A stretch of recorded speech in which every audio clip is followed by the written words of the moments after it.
What's up, guys? Let me teach you a little something about the MACD line, another indicator that's super helpful, especially in a little longer term trading, not that short day trading, but can be helpful here kind of regardless of term. So this is a 1-year chart on SPY.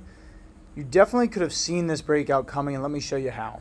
So this decline here, and let's look at this one first. This decline here, you can see this MACD, this blue line travels across the yellow line. And where it crosses is where it matters. So here you can see this cross occur here, and then a ramping rally above that. That's a follow through, and then a big relief rally. You can see that here.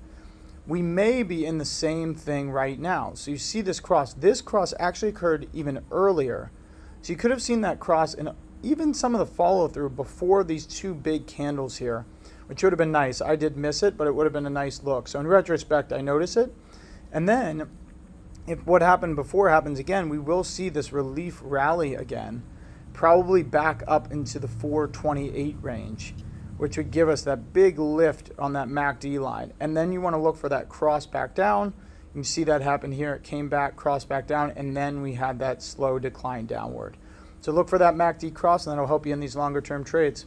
God bless, guys.